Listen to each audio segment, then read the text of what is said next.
여러분 안녕하십니까? 강준영의 딥차이나입니다.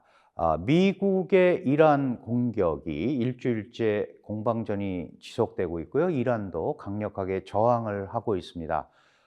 장기전으로 갈 거다, 아니다, 뭐 여러 가지 소리가 많이 있는데 트럼프 대통령은 이란이 항복하기 전에는 이 전쟁은 끝나지 않는다, 이렇게 얘기를 하고 있는 상황이죠.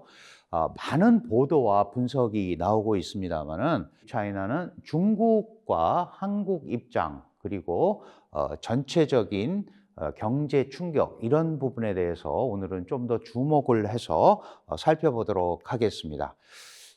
기본적으로 이 미국과 이스라엘의 이란 공격이 중국에 미치는 영향, 전반적으로 경제 전반의 타격이 심화되고 있죠. 특히 에너지, 물류, 금융의 삼중 쇼크가 오고 있습니다.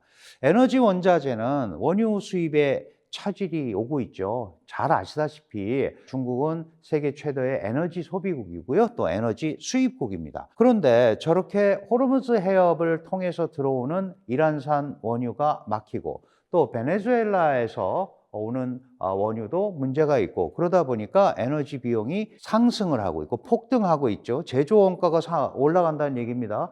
그리고 저런 저가의 원유를 가지고 정제하는 중국의 소규모 정유 공장들이 이미 파산을 하기 시작을 했습니다. 또 물류와 공급망도 문제가 생기고 있죠. 아시다시피 이 중동 지역의 홍해, 호르무즈 해협, 아라비아 해협 일대에 문제가 생기면 물류와 공급망 이런 데 직접적인 타격이 가기 때문에 우선 기본적으로 이 원유나 이런 델리버리, 소위 스케줄이 지연이 됩니다. 거기에 당연히 또 보험 비용이라든가 선박 비용도 올라가게 되죠.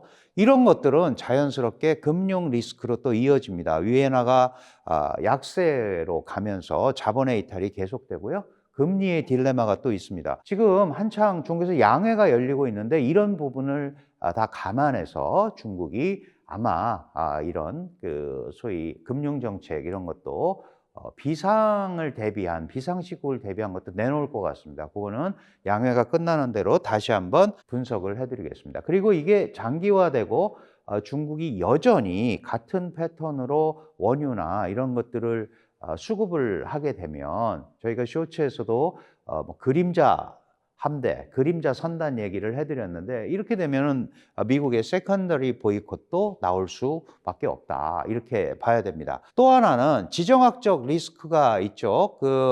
이란과 거래하는 기업들을 미국이 세컨더리 보이콧을 하게 되면 실제로 중국이 이란과 지금 25년간의 협력 관계를 맺었어요. 그리고 이란이 중국 1대1로 전략의 거점 지역입니다. 그러니까 이게 또 기본적으로 지정학적 리스크가 커질 수밖에 없다. 인프라 투자는 자본 회수하기가 굉장히 어렵잖아요. 간접자본, 사회 간접자본 시설로 SOC로 다 이렇게 세팅이 되어 있기 때문에 돌아오기가 어렵기 때문에 상당히 이 지정학적 리스크로 인한 중국의 금전 투자가 회수가 어려워질 수 있는 악성 부채 형태로 남을 수밖에 없는 그런 구조도 있습니다. 이렇게 경제 전반에 영향이 오게 되면 지금 중국은요, 내수 시장을 진작시켜서 경기를 풀어가려는 노력을 굉장히 많이 하고 있죠. 근데 지금 잘 안 됩니다. 소비가 잘 안 풀리고 있고, 그 다음에 국제 제재를 받고 있고, 막 이렇게 되다 보니까, 그런 이런 또 전쟁 상황까지 나타나다 보니까 수출 환경까지 나빠지고 있거든요. 그러면 원래 한 국가, 특히 중국 같은 데는 내수, 투자, 수출, 이거가 세계 축이 잘 톱니바퀴처럼 맞물려서 가야 되는데, 이 적어도 두 개 축에 지금 문제가 생기고 있는 거예요. 내수와 수출이나 이런 거. 이렇게 되면은 기본적으로 스태그플레이션으로 갈 경기 침체의 장기화로 이어질 가능성도 있다. 이런 것들이 또 기본적으로 지정학적 리스크와 함께 미국의 이란 이 공격이 갖고 올 파장이 아닌가, 이렇게 볼 수 있습니다.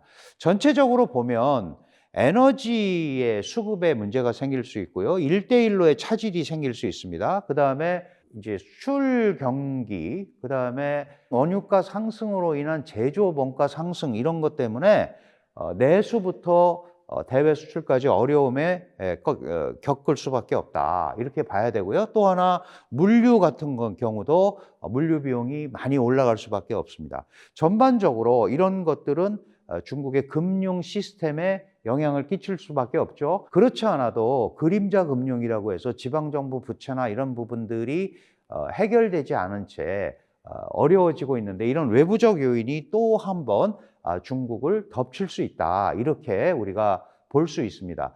물론 진행이 되고 있고 중국 정부도 여기에 대해서 대책을 마련하고 있습니다만은, 이런 것들이 과연 어떤 식으로 앞으로 갈 건지 저희 딥차이나가 주목을 하면서 살펴보도록 하겠습니다. 그래서 이런 이제 중국이 이런 상황에 빠지게 되면, 사실 중국은 아시다시피 한국의 제1 무역 파트너죠. 이렇게 되다 보니까 한국에 어떤 영향이 올까에 대한 고민이 굉장히 많습니다. 지금 현재 미국과 이란 간의 전쟁, 여기에서 생기는 파생 효과들은 각국별로 다 유사하겠죠.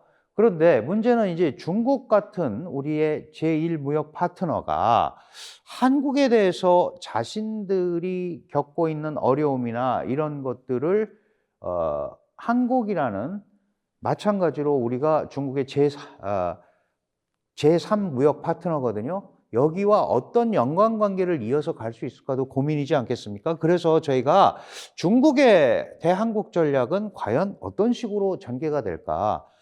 뭐 여러 가지가 있겠습니다만은, 우선 1차적으로 그 디플레이션 수출을 좀 할 수 있지 않을까. 당연히 한국이 일반적인 재고를 다 받아들이는 그런 시장은 아니지만, 자신들의 내수 침체를 극복하기 위해서 강력한 저가 전략을 통해서 물량을 밀어내기 할 수도 있다. 알리, 테무, 이런 뭐 쉬인 이런 것들이 다 마찬가지죠. 중소유통 업체들이 그렇게 되면은 그 저가로 들어오는 중국과 1대1로 맞상대하기가 굉장히 어렵습니다. 그러면 우리는 중소유통업체가 상당한 위기에 빠질 수도 있죠. 그거보다 더 중요한 거는 이 원자재와 중간재 가격이 올라갈 가능성이 굉장히 많은 거죠. 사는 사람이 돈을 내라, 이렇게 할 수밖에 없는 겁니다. 그러니까 유가나 물류비 상승분을 이런 원자재 중간재 가격에 전가시키는 이런 것들도 벌어질 수 있다. 중국이 희토류라든가 특정 분야에 대해서 소위 주도권을 가지고 있는 게 있어요. 이런 거는 우월적 지위를 좀 이용을 해서 한국을 압박하는 카드로 얼마든지 쓸 수가 있을 겁니다. 그렇게 되면 우리가 이중고에 시달릴 수가 있다. 원가는 상승하고 저가 제품은 몰려 들어오고, 이런 것들이 우리가 또 한번 생각할 수 있는 이 중국의 이란 전쟁을 바라보는 이 상황에서 한국에 취할 수 있는 그런 상황이 아닌가, 이렇게 생각이 됩니다. 또 하나는 세 번째 전략으로 이 결제 조건을 강화하는 방법이 있겠죠. 왜냐하면 이제 외상거래 이런 건 안 된다. 현금 확보가 최우선이니까 대외 불확실성이 올라가는 상황에서는 현금 결제, 선금을 더 많이 내라. 이렇게 좀 보수적 결제 조건을 적용할 가능성이 굉장히 많습니다. 이렇게 되면 중국으로부터 많은 물품을 조달하고 있는 중소기업들이라든가 이런 데가 이 조달의 어려움을 겪게 되겠죠. 중소수입업체들은 그렇게 되면 자금난, 그리고 원자재 수입, 조달 이런 데서 상당한 위기를 느끼게 돼 있습니다. 또 하나는 이제 우회 가치 전략, 바이패스라는 표현을 쓰죠. 규제를 회피하는 전략을 씁니다. 그러니까 미국의 제재라든가 뭐 세컨더리 보이콧 이런 것들을 좀 피해 보려고 이 한중 간의 FTA망을 활용해서 좀 이렇게 우회적으로 한국을 이용하는 이런 상황이 될 수도 있죠. 사실은 한중 간 정상회담에서의 회담이 있을 때마다 중국 정부가 계속 강조하고 있는 게 FTA 활성화, 2단계 FTA, 그게 바로 이런 거 연결이 돼 있는 겁니다. 그리고 이제 한국을 돌아오면서 뭐 원산지를 세탁한다든가, 이래서 원래는 중국산 부품인데 한국에 와서 조립하고 뭐 한국에서 이제 속된 말로 택가리를 하는 거죠. 택을 바꾸면서 메이드 인 코리아로 둔갑이 되는 뭐 이제 이런 경우도 생길 수 있죠. 이게 다 규제 대상인데 어쨌든 이런 부분들도 우회적으로 일어날 수 있다. 그리고 이제 중국이 안고 있는 리스크를 한국한테 좀 이렇게 전가시키는 상황도 생길 수 있을 것 같아요. 그래서 기술 종속의 심화나 한국 기업이 제재 위협에 노출되는 이런 상황도 생길 수 있다. 이렇게 볼 수 있습니다. 그래서 전체적으로는 기본적으로 한국도 에너지 수출 공급망 이런 취약성을 안게 돼 있어요. 그러면 미국, 이란, 그다음에 중국의 대한국 전략 이걸 좀 총괄적으로 그러면 우리가 어떻게 좀 벗어나 봐야 될까? 여러 가지 분야가 있죠. 그 에너지 분야, 그다음에 금융 분야, 수출 분야, 그다음에 중국으로부터의 압박. 여기에서 유가가 올라가고 뭐 이런 것들은 다 이미 알고 있습니다. 교역량도 급감하고 있고 여기에 대해서는 우리가 적절하게 전략적 대응을 할 수밖에 없는 거죠. 그러나 항상 기회와 위기는 동시에 오는 겁니다. 그러면 우리는 기회 요인을 적극적으로 활용할 수밖에 없겠죠. 특히 방산, 이 미사일 요격에 아주 특별한 역할을 했다라고 지금 이제 여러 보도가 나오는 천국 미사일 같은 경우, 그죠? 패트리어트보다 더 낫다. 그래서 뭐 주문이 쏟아지고 있다 이런 얘기도 있고, 한국 무기의 우수성이 많이 알려져서 이 방산 같은 거 지금 분명히 과거보다는 또 다른 가일층의 어떤 수요가 창출이 될 수가 있습니다. 그다음에 조선업 여전히 한국이 강점을 가지고 있는 거죠. 뭐 앞으로도 마찬가지겠습니다만은 또 반도체라든가 경쟁력을 갖고 있는 부분에 경쟁력을 극대화하는 이런 것들이 이제 한국이 이런 중동 전쟁 상황 그리고 그게 앞으로 또 얼마나 더 커질지 모르겠습니다. 중국의 대한국 전략에서 취해야 될 자세가 아닌가.